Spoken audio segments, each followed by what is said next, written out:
Page 91. This is number 3 at the top of the page. So I'll go through the system. This is a good one to sight read too.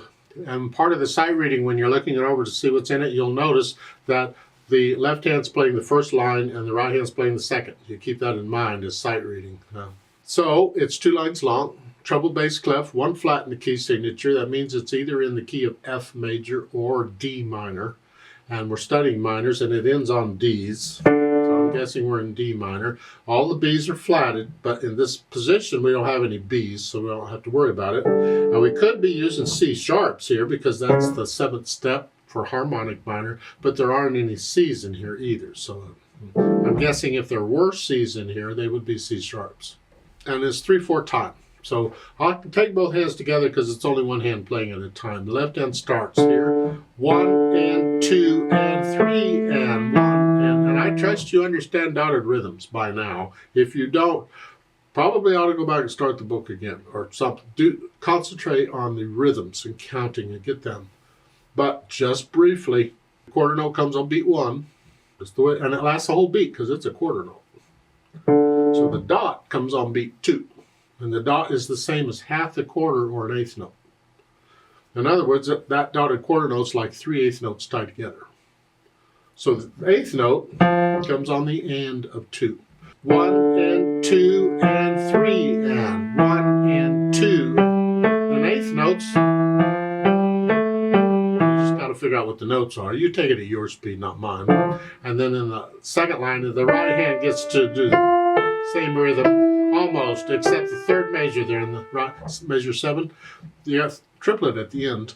1 and 2 and 3 and 3 and 1 and 2 and 3 and 1. And those 4 notes all need to be even.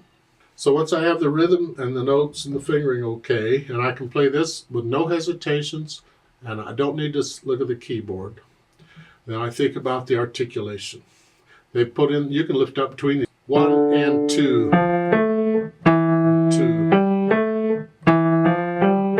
So I'm just lifting up between each one. That's okay. That's the only articulation they give. Okay. Dynamics, MP, mezzo, piano, sort of soft, whatever you think. Not soft, just sort of soft. The whole thing? Ugh. Speed, relaxed. Oh, well, that's a lot of help. I guess it's more like an andante thing, and the eighth notes will want to slow it down a little bit. So how fast do you think the eighth notes should go? 1 and 2 and, okay, I wouldn't go any slower than that. 1 and 2 and 2.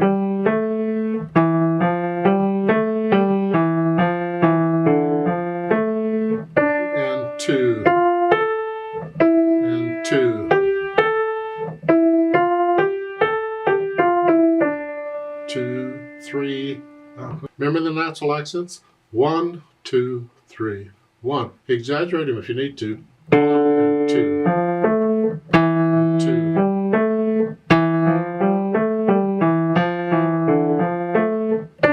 2.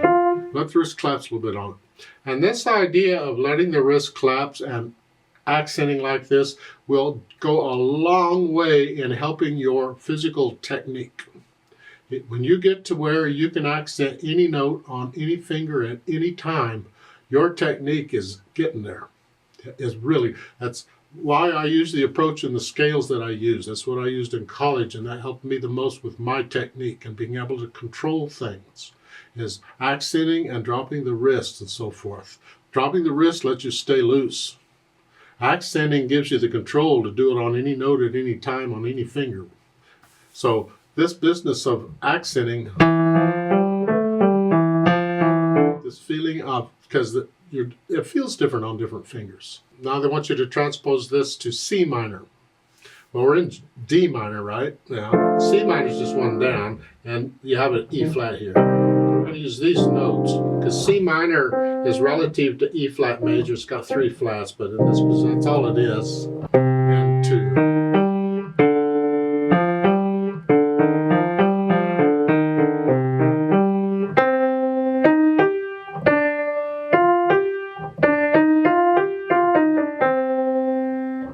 C minor.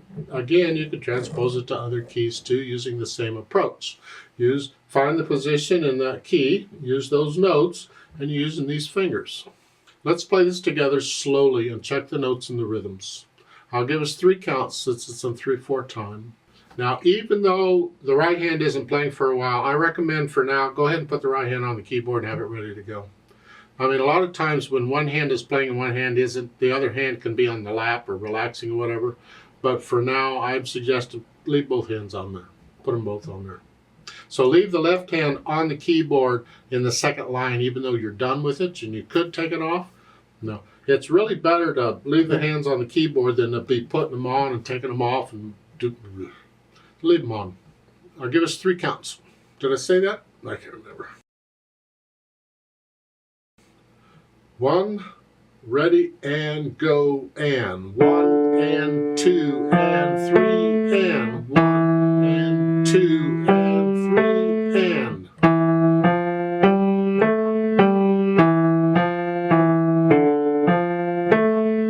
1 and 2 and 3 and 1 and 2 and 2, 3 off.